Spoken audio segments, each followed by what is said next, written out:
So now I would like to call Monica of class 11A, and her topic of symposium is Python applications in real world. Good afternoon, everyone. This is Monica. Today I'm going to present my presentation on the topic Applications of Python in Real World. Have you ever wondered why Python is considered to be the one of the most favorable and user-friendly programming language? The answer could be given in one sentence. That is, Python is the topmost programming language which is user-friendly and have many reasons why it is considered to be the best. As we know, and it is a well known fact that Python is the most popular programming language. It is witnessing incredible growth and popularity year by year year by year. In 2017, Python it was estimated that it will beat all other programming languages by 2020. As in 2020, it has become the fastest growing programming language. There are many reasons why it is considered to be the best, such as it is easy to use and mature and supportive Python community. Even it has hundreds of Python libraries also. Let us know something about Python. That is, when Guido von Rossum was creating Python in 1890, he made sure that the design is to be general purpose language. One of the main reasons for the popularity of Python would be its simplicity in syntax. Python was created more than 30 years ago, and it's been more than 30 years, and it is considered to be the best, and it is even said that it is mature and supportive Python community because it's been 30 years, and it is enough for any programming languages to be considered as matured one. Let's see how this Python help in real world applications. First of all, I would like to explain how Python help in web development. When it comes to the web development, Python should be your go-to tool because Python offers numerous options for web development. For example, Django, Pyramid, etc. Python web development with Django framework is super smooth. It lets us to develop quickly with much lesser code. Even it helps in game development also. As Python has many useful libraries which is very useful for creating interactive games. Even Python is the foundation of many popular games like Battlefields 2 and Civilization 4, etc. Even it helps in scientific and numeric applications also. It has multiple of libraries which is used, such as Pandas, IPython, and Numeric Python, which makes it easier for user to use it for scientific and numeric applications. Even Python is used for software development, even in language development also. Even Python is used for many operating systems also. Python is the secret ingredient behind many operating systems. Usually, Python is combined with the C programming languages to design and develop operating systems. Even it help in graphic design application also. After knowing all this fact, we can conclude that Python is useful in every field, even in every programming of programs also, because of its many libraries. Then it has many numerous function which is needed for a program. So there is no doubt that Python is one of the best programming languages. We can conclude it because after knowing all these applications of Python. Thank you, everyone.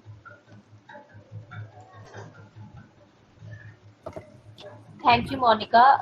Now moving forward, I would like to invite Pooja Kumari to present on the topic e-commerce, way to economic boom. Good afternoon to all of you. Today we are here to discuss on the topic how e-commerce is accelerating the growth of Indian economy. And first of all, India is the world's fastest growing e-commerce market, and with the explosive growth of internet and smartphones, our shopping habits have been revolutionized. Online shopping tapped on the basic needs of modern Indian lifestyle. It offered products and services exploiters from choice, opinions. E-commerce brought everything at our doorstep in just rapid evolution of e-commerce in India. With the stable growth of Indian economy in last decade, living standard of Indian went up considerably. With the stable growth of Indian economy in last all along with wider internet access and adoption of latest technology, double income families, high disposable income, fast playlist, and exposure to global market, easy and safer online payment options, and above all, cash on delivery contributed to the rapid growth of online commerce in India. With a 34% CAGR, Indian e-commerce is expected to multiply sixfold in the next 5 years, and this growth is changing things for better in Indian economy. Impact of e-commerce on Indian economy. E-commerce is the biggest thing that happened to India since the mobile revolution. This change has all-pervading impact on the economy and has the potential to reshape Indian economy by the next decade. Let's see how growth of e-commerce would impact various spheres of Indian economy. Faster financial development in upcoming decades. Increased exports. Startup environment has seen a positive growth with the rise of e-commerce. SMEs operating from homes or garage are able to sell on popular marketplaces and cater to global audience. This has contributed to increased exports even from unorganized sector. E-commerce company. Effect of e-commerce on Indian economy is not limited to the B2B model. All the current profit of B2B are not as great as B2C e-commerce, but slowly and certainly it will catch up. B2B e-commerce comprises of 2020, it is expected to reach US $700 billion. Indian customers and Indian customers and plan their strategies targeting the specific needs of Indian audience. Evolution of e-commerce in India is reshaping the economy in more ways than one. With the government also giving a push to the startup and e-commerce environment, Indian economy is poised to witness a momentous change driven online selling. So next, I would like to call Monu of class 11A, and his topic is privacy and security in social networks. Hi there everyone, I am Monu Kumar of Standard 11 Science, and today I am going to discuss about a very important topic of current time, that is cybersecurity. The corona pandemic has once again made us realize how much these mobile and computer are useful to us. In this present scenario, people can live without food for hours but can't live for 1 hour without phones. The importance and dependence over the internet are increasing very rapidly. People avail various services over internet like social media, web applications, and various types of other websites and applications. So it becomes very important for us to protect our data from being stolen and misused. So here comes the term, the cybersecurity. Now, what does this mean? The term cybersecurity is used to refer the security offered through online services to protect your online information. With an increasing amount of people getting connected to the internet, the security threats that cause massive harm are increasing also. Now, first of all, we will understand what is the meaning of the word cyber, what is the need of cybersecurity, what are the security problems in cyber field, how to implement and maintain security of a cyber field around us. So first of all, we would know the meaning of cyber. It is a combining form of relating to information technology, the internet, and virtual reality. Now, why do we need cybersecurity? Cybersecurity is necessary since it helps us in securing data from threats such as data theft or misuse, also safeguards your system from viruses. Basically, basically, now we will be discussing about the security problems that are viruses, hacker, malware, Trojan horse, and password cracking. Now, what are viruses and worms? A virus is a program that is loaded onto your computer without your knowledge and runs against your wishes. Now, what is the solution? How can we prevent ourselves from being affected through these viruses and worms? So we can install a security suite that protects the computer against threats such as viruses and worms. Now here you can see some antiviruses softwares on your screen. That some of these are Norton, AVG antivirus, Kaspersky, Avast, etc. Basically, these are the major security basically these are the softwares that helps us to overcome the security problems.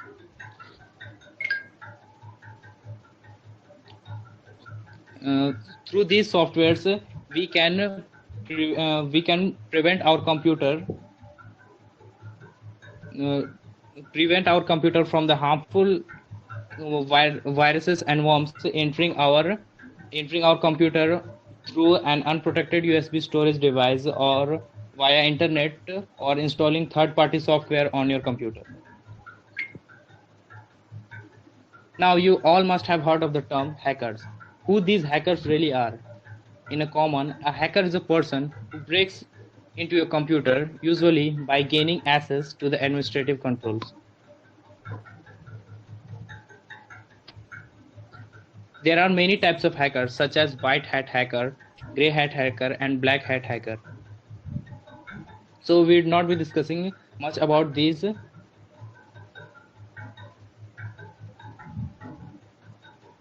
Now, how to prevent ourselves from being hacked? It may be possible to prevent our computer from hacking. However, effective security controls, including strong passwords and use of firewalls, can help us. Now, you must be thinking that why do hackers do this and what's their benefit in this? So the answer is they are paid a huge amount of money for stealing and manipulating or deleting the data from the database or someone's computer. Recently, the Twitter account of former president of USA, Barack Obama, and Amazon's CEO, Jeff Bezos, and Tesla CEO, Elon Musk, were hacked. And even our honorable Prime Minister Narendra Modi's Twitter was also hacked, along with 130 other Twitter accounts. You would be shocked to know that the hacker was just a 17-year-old boy. So we should be beware of these things and gain our knowledge and implement our knowledge ethically. Coming forward, we have the next topic, that is malware. So the word malware comes from the term malicious software. Malware is any software that infects and damages our computer system with the owner's knowledge or without the owner's knowledge or permission. Now, how can we stop the malware? We can download an anti-malware program that also helps prevent infections, activate network threat protection, firewall, antivirus, etc. Password cracking. Password attacks are the attacks by hackers that are able to determine passwords or find passwords to different protected electronic areas and social networks. One one can even crack your password. A hacker can crack the password of your Wi-Fi and access access to all the data that you're surfing over the internet. It could be your internet banking details, anything, or any other data. Now, how can we ensure a strong password? We should use alphanumeric password in order to make our password strong, and never use the same password for two different sites. So now, at last, I would like to say you that we should be aware of the things going around us and protect ourselves from being affected by these cyber security thefts. At last, I would also say you that we should not use third party software or website and enter your data there. There may these may result in cyberbullying, which could be harassing or has also led to death to many people. So we should be aware of these things, and most important thing that there have been many cases when the thieves trap their victim through social media post, and the attack and their attack or of robbery becomes much easy through their post. So one must not share their post or current life status on social media. Rather, they can share them on any other social media with their close friends, like Instagram and Facebook, and WhatsApp also uses this, in which you can decide whom to show your status, so you can protect yourself from these also. That's all. Thank you. Thank you, Monu. It was a very nice presentation. Good evening, everyone. This is my topic, that is artificial intelligence versus automation. I hope you're going to enjoy this topic because everyone knows and we are using these two things very frequently nowadays. So let's move ahead. So here I have a list of the major topics which I'm going to cover in this PPT. First is, what is AI? Since we are using it so extensively, it is very necessary for us to know what is actually artificial intelligence. Second is applications of AI in everyday life. Third, components, or you can say the major tools of AI. Fourth is a very important subset of AI, or you can say a very important aspect of AI, that is machine learning. What is automation? Then applications of automation, and then we will discuss the most important topic, that is difference between AI and automation. So nowadays we know that we are surrounded by so many technologies and electrical gadgets. And in one or the other form, we are using this term, that is artificial intelligence. So let's first try to understand what is this AI. In recent years, it has drawn extensive attention of people and researchers, and there has been extensive growth and development of artificial intelligence. Nowadays, many countries have focused on artificial intelligence because it is a major engine for the economic growth as well. So, the collection of big data and the expansion of Internet of Things has made a perfect environment for new AI applications and services to grow. Together with the Internet, AI changes the way we experience the world and has the potential to be a new engine for economic growth. Actually, it refers to the smart technology. Artificial intelligence, it is also known as machine intelligence, and it is demonstrated by machines. It is not like the natural intelligence which we humans possess, but it is very similar to that. Any device that perceives its environment and takes actions that maximize its chance of successfully achieving its goal. So actually, it is used to describe the machines that can think like human beings and that can learn and solve the problems of everyday life like human beings. That's why it is known as artificial intelligence. So now we will focus on what are the applications of AI. First of all, email filters in Gmail. We already know that whatever emails we receive in our Google Mail, that automatically gets sorted out in these following categories. How does that happen? It is simply because Google uses artificial intelligence. Next is Smart Replies in Gmail. Smart Replies offers users a way to respond to emails with simple phrases like thanks or let's do it with a click of a button. You don't need to write those things again and again. If you are required to reply in a simple manner, then you can automatically use these phrases which are provided by Gmail. Next, other apps which are being used by us, but we fail to appreciate this fact that they are using AI, like LinkedIn, Pinterest. Next is artificial intelligence applications, chatbots. We all are aware of these Siri, Alexa, Amazon's Echo. So these are the major examples of artificial intelligence. This device uses speech recognition and NLP, as I said, that is natural language processing, to perform a wide range of tasks. We can just ask Alexa to play our favorite song. We can ask any question and we can converse like we used to converse with other human beings. And it can also be used to control devices at our house like our lighting, fan, book cabs, make phone calls, and all sorts of things we do in our everyday life that can be done with the help of these chatbots. So here is an example and we all are aware of what it is. Next is Google predictive searches.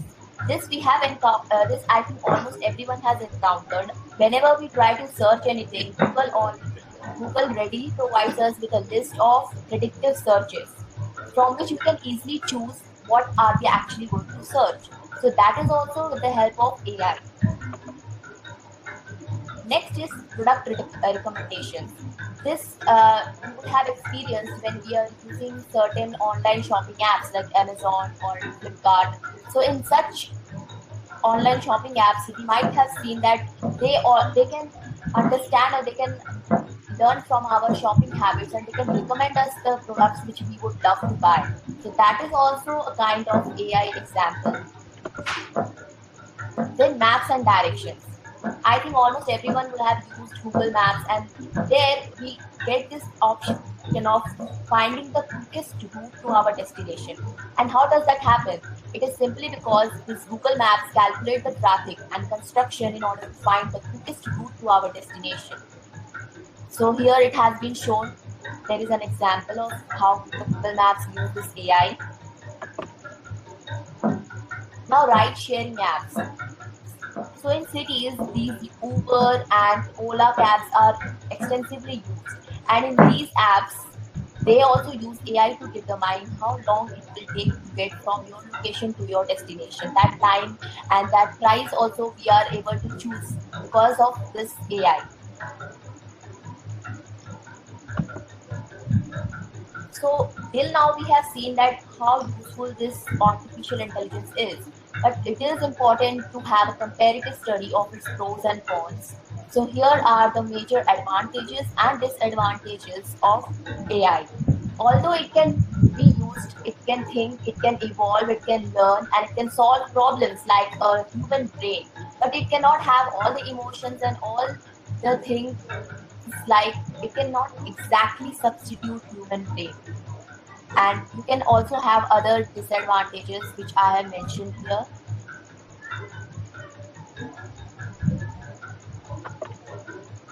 Next, we will jump to our next aspect, that is automation.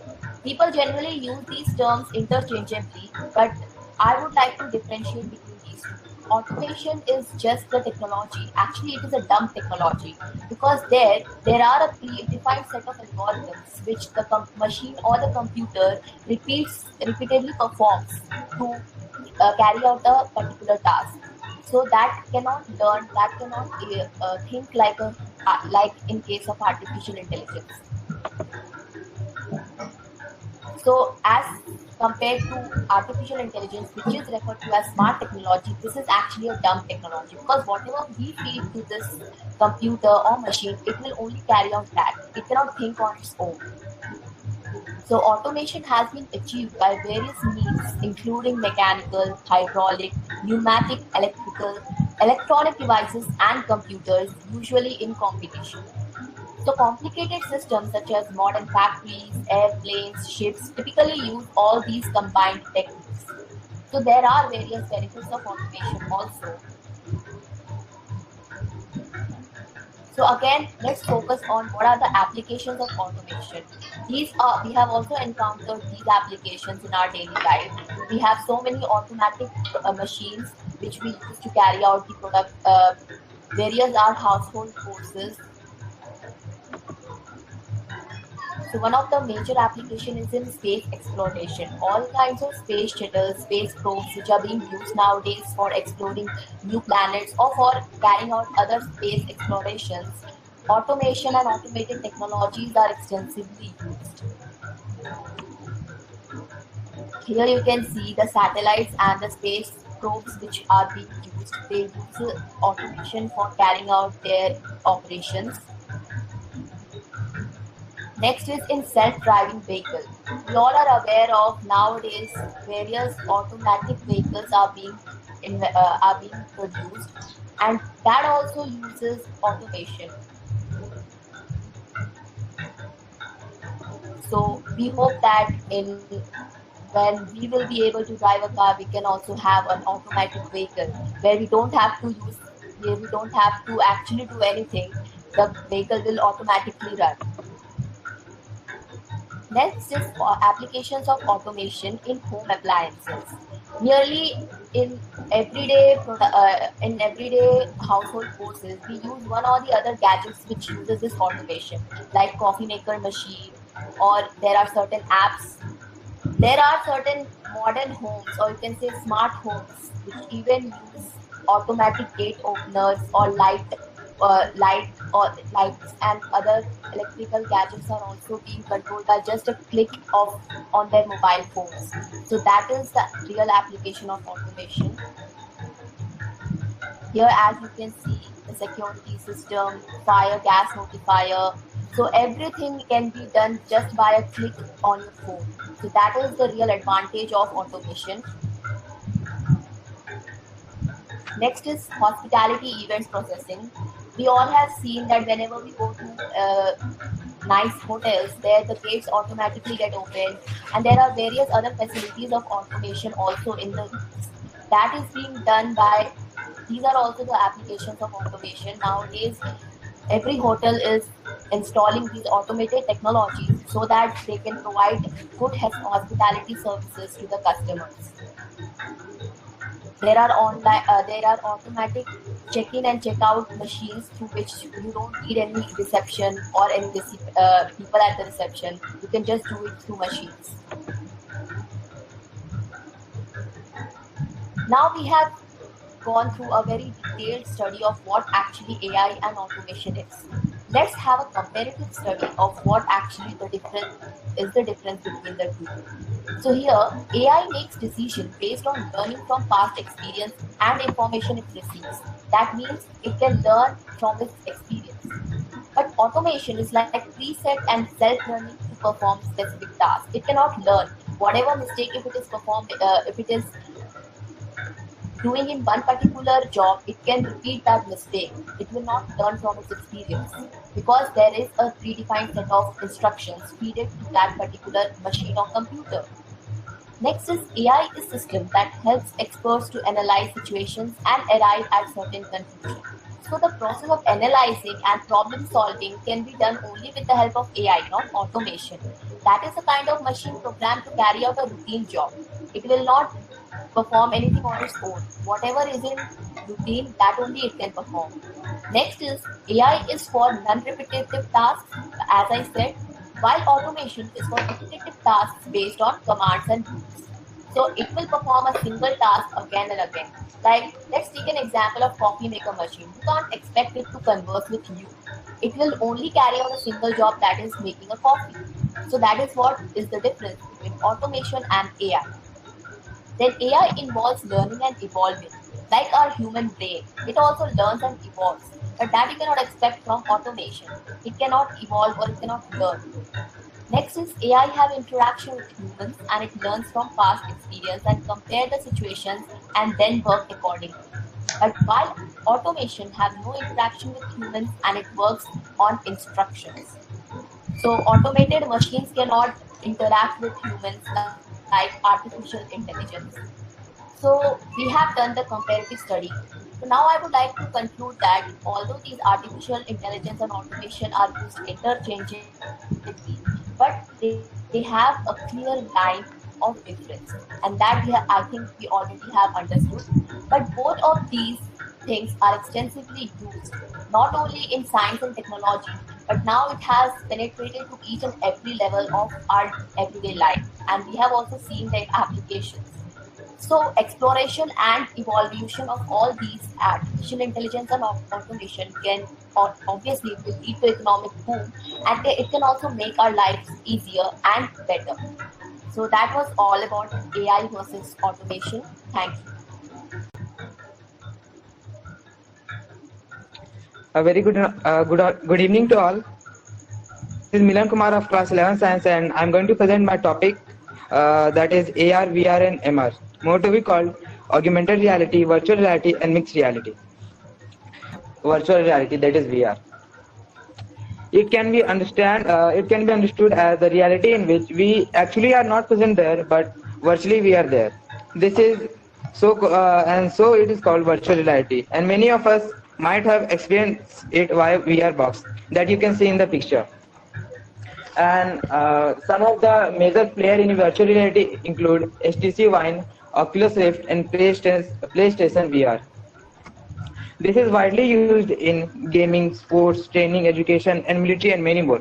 Just realize how a militant can train itself by not going to the field and anywhere else, just being in a room and having some VR boxes and some tools that he can use to interact with all the technical weapons that can be used over there for battling in a warship. Augmented reality. Augmented reality a bit different than virtual reality, as it can be understood as the mix-up of it can be understood as the mix-up of real world and the virtual world, in which we are just seeing the real world with some virtual affection that help us to identify and see the things more with more information, with user-friendly graphics generated by the computers. Augmented reality is an interaction experience of a real-world environment where the objects that reside in real world are enhanced by computer-generated perceptual information, sometimes across multiple sensory modalities, including visual, auditory, haptics, submotory, and olfactory. As per its name, is the combination of AR and VR, and it's just super amazing, and we call as OP. Mixed reality is the merging of real and virtual world to produce new environment and visualizing where physical and digital objects coexist and interact in time. You all must have heard about this term now, and but I want you all to know that you all have seen it. If you have seen the movie Iron Man and Avatar, in which you can see that Iron Man interacts with something virtual things over there and just flow his hands in air and the things move on. That is MR, where the virtual things, where we can interact with just virtual things like real thing everywhere. That's all. Thank you.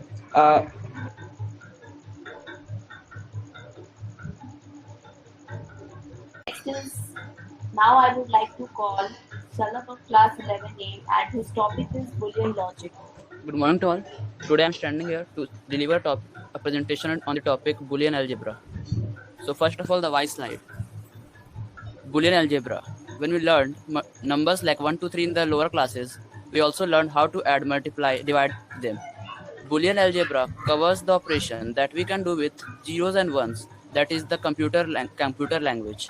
Computers do these operations all the time, and they are basic building blocks of computation inside our computer program.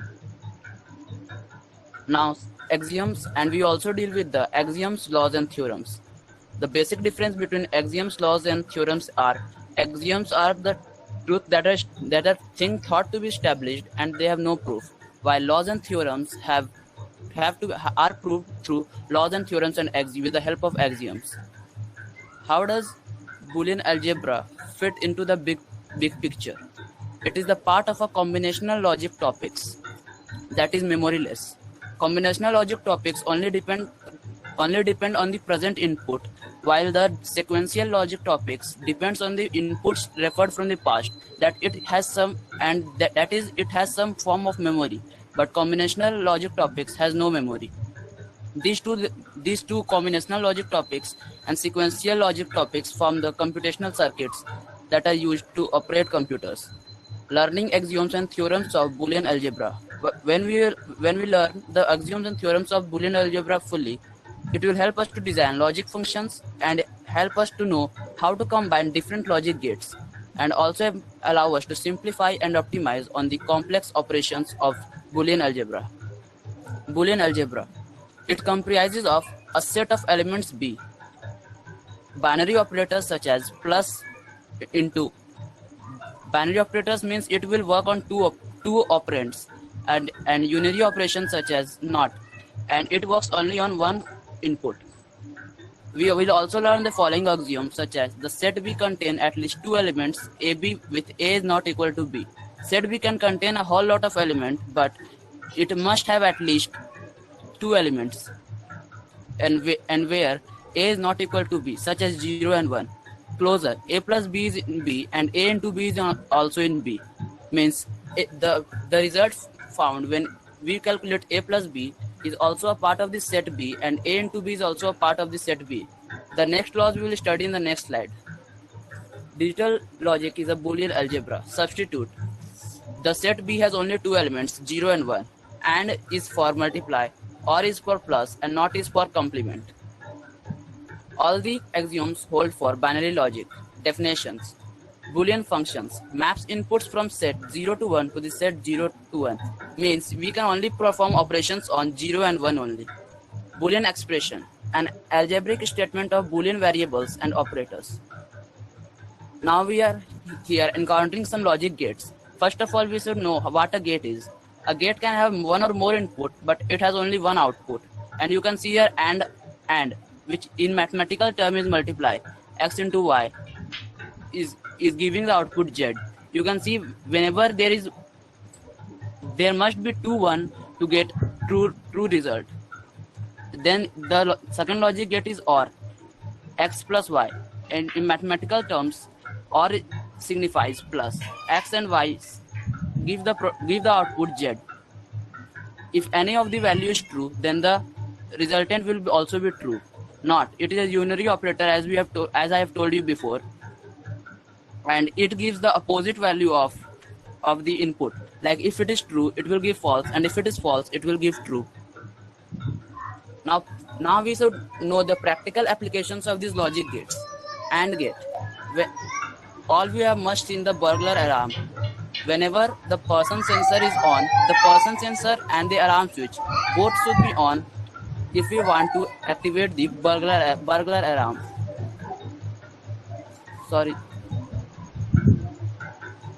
If we want to activate the burglar alarm, if both the person sensor and the alarm switch are on, then only the burglar alarm is activated. If any one of them is off, the burglar alarm will not be activated. We also encountered AND gate in our day-to-day life. All of you must have seen the washing machine.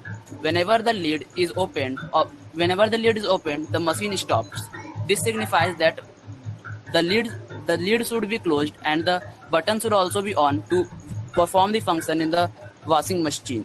Also in the microwave oven, until and unless the gate is closed, the microwave oven will not start working. Now we will learn about the practical applications of OR gate.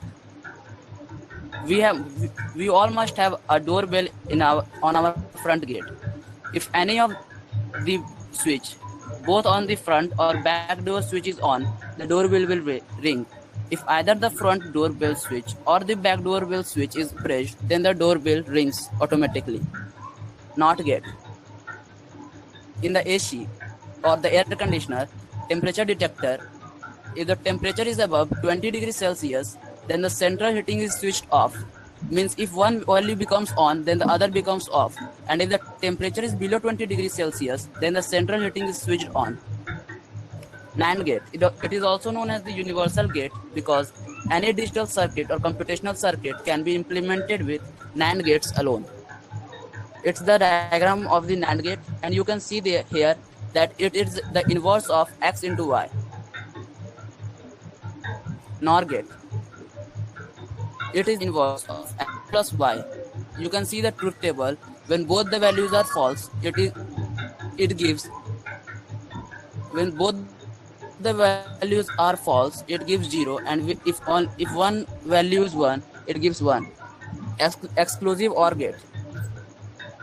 It shows true value for odd number of 1. The truth table is given here.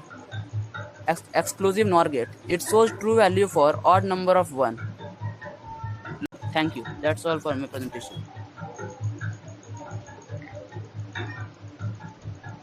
Good morning, everyone. This is Saurav Verma, and I'm here to present my PPT on the topic machine learning and deep learning.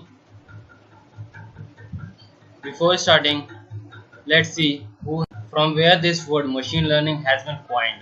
The term machine learning was coined in 1959 by Arthur Samuel, an American IBMer and pioneer in the field of computer gaming and artificial intelligence.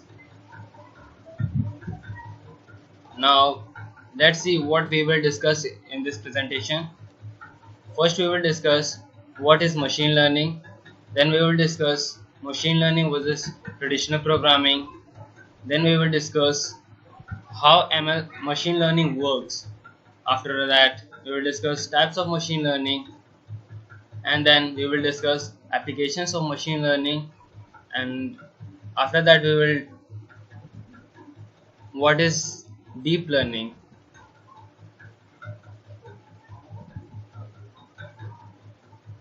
Now, and then we will discuss on how DL works and applications of DL and what is the importance of DL.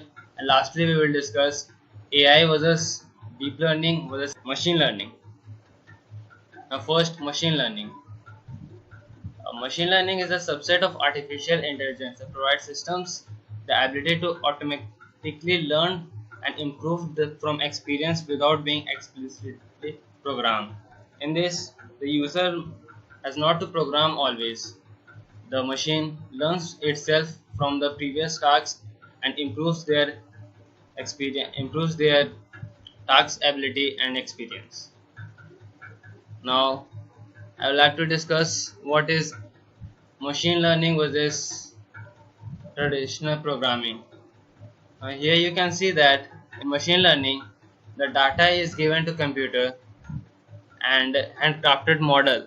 The program is given to the computer and we got the result. But in machine learning, sample data is given and expected result is given to the computer, and then a model is prepared.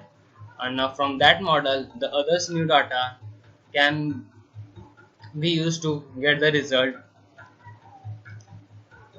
Now let's see how machine learning works. First, it defines the objective, identifies the problems and creates a clear objective that what he has to do. And next he asks for the data and prepares data and match and blend the data. Then he chooses the perfect algorithm, depends on the data and the problem. Then it trains the data, that is, it configures the algorithm so that the result can be correct and then the trained data selects the algorithm, filters iteratively again and again whether it is right or wrong. Then after that, it publishes the model and the application can use the model. Now, applications of machine learning. Machine learning is first used in image recognition, when someone has gone to a gate and the gate automatically opens this and it recognizes the faces, there machine learning is used. And then traffic prediction. In Google Maps you can see that this is the rush hours, here is traffic mode. This is also used by machine learning. Self-driving car, product recommendation, stock marketing trade, and speech recognition. These all are the applications of machine learning. Now next we will jump to our next topic, that is deep learning. And deep learning is a subset of machine learning where artificial neural networks algorithm inspired by the human brains learn from large amount of data and allows machine to solve the complex problems. It uses a structure called neural networks, same like a human brains, and solve a complex problem. Now let's discuss how DL works. First, it understands the problems. Second, it identifies the data, what type of data is needed to solve these problems, and then it selects an algorithm on a deep learning algorithm, and then it trains the model, tests the models, and integrate the model for the further use. Now we will discuss about applications of deep learning. Here also, image recognition, self-driving car, speech recognition, and stock marketing, pricing prediction, better diagnostics, and speech recognition. These all are the examples of deep learning. Good evening, everyone. I am Roshni of Standard 12A, and I am here with my PPT on uses of NoSQL. NoSQL databases are non-relational databases that do not have strict schemas, and they do not have traditional table format based data model to store data. Now let's see need for the development of NoSQL databases. Today's webs share one or more of the following characteristics. They need to support large numbers of concurrent users, deliver highly responsive experiences to a globally distributed base of users, be always available, handle semi-structured and unstructured data, rapidly adapt to changing requirements and frequent updates and new features. Building and running these webs has created a new set of technology requirements. All this requires an approach to real-time data management that should be highly scalable, very fast, and support as many types of data formats. No advantages of NoSQL databases. The first is flexible data model. NoSQL databases are highly flexible as they can store and combine any type of data, both structured and unstructured, unlike relational databases that can store data in a structured way only. Second is evolving data models. NoSQL databases allow you to dynamically update the schema to evolve with changing requirements while ensuring that it would cause no interruption or downtime to your application. The third one is elastic scalability. NoSQL databases can scale to accommodate any type of data growth while maintaining low cost. High performance. NoSQL databases are built for great performance measured in terms of both throughput and latency. The last one is open source.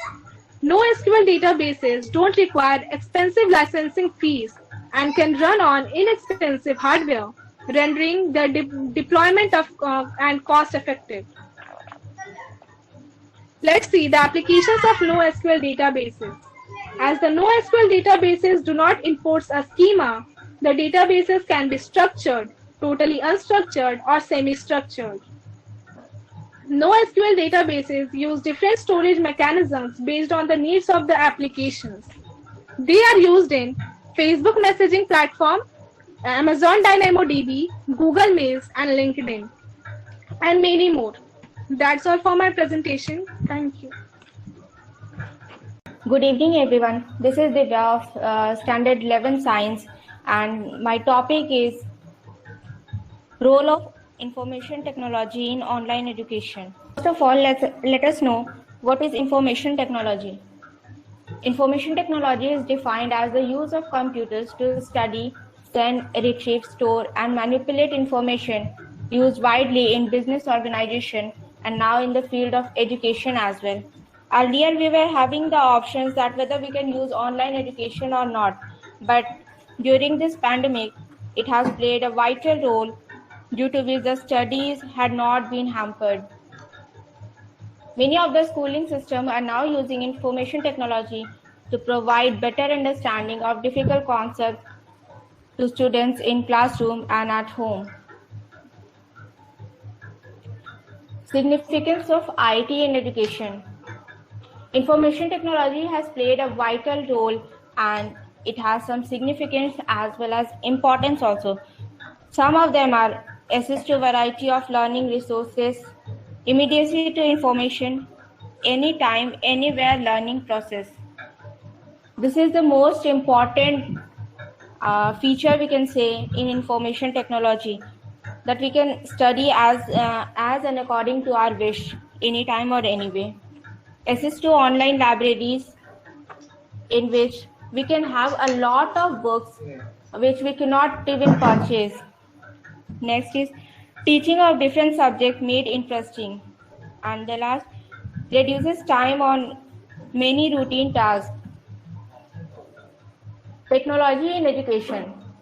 Vital classroom concept, digital library, projectors for audio-visual effect, smart board, minimo board technologies. These are some terms related to technology. Importance of information technology in online education.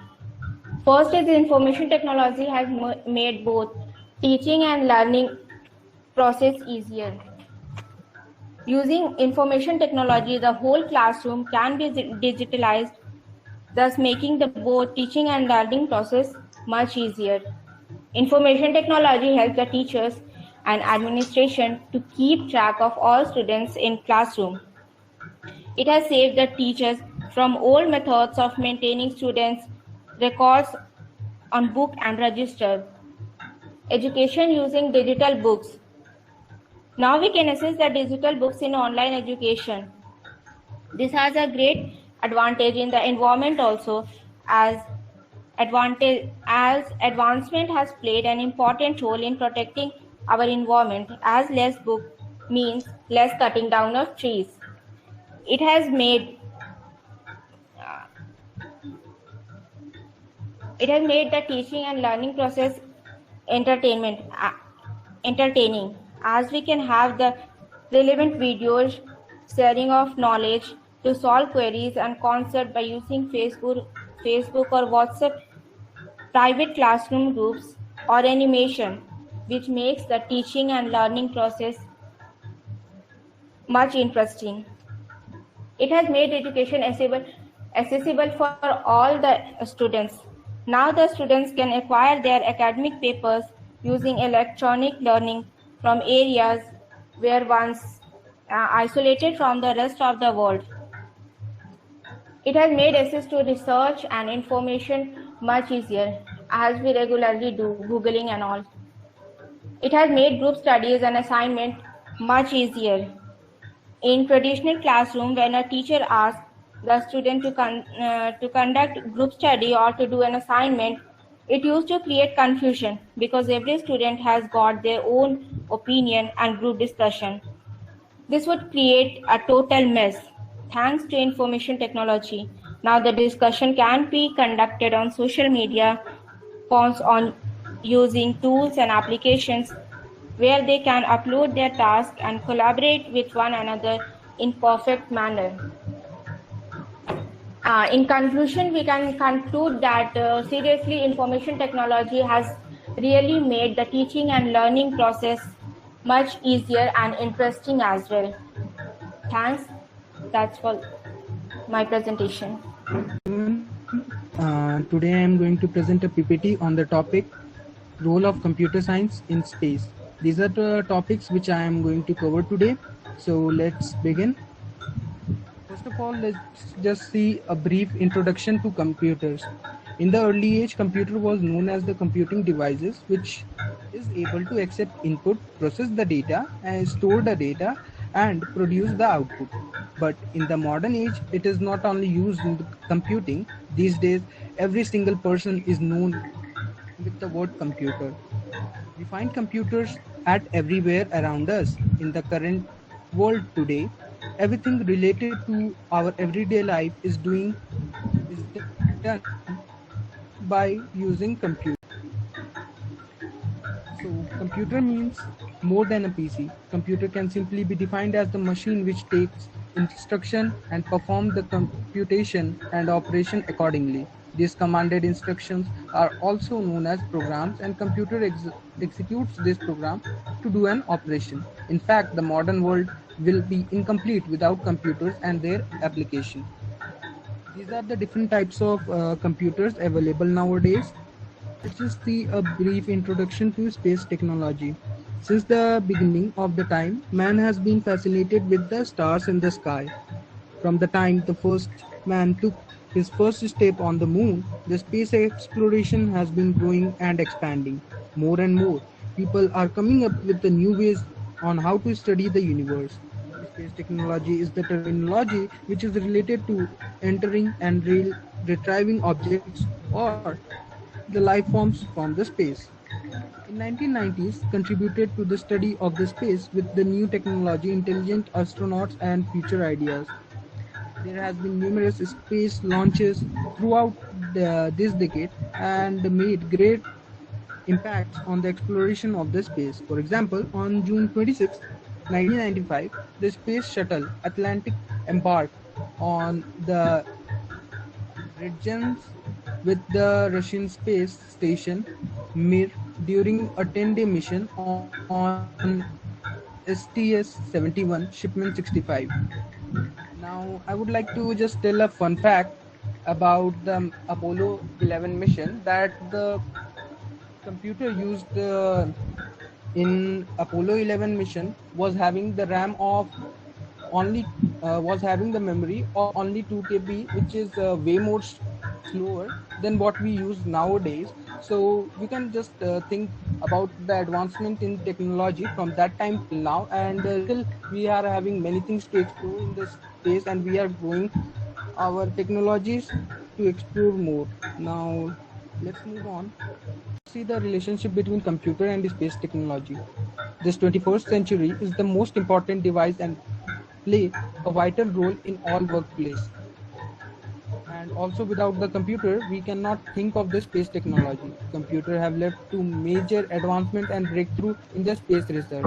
Every aspect of space technology, be it the designing of the spaceship, its control and navigation, or compiling and processing data, has all been done by the computers. The complicated arithmetical computation needed to fly spacecraft, monitor the work of the astronaut in the space, keep them all alive, and analyze as well as interpret the collected data would be extremely difficult and take a long time if we don't have these computers.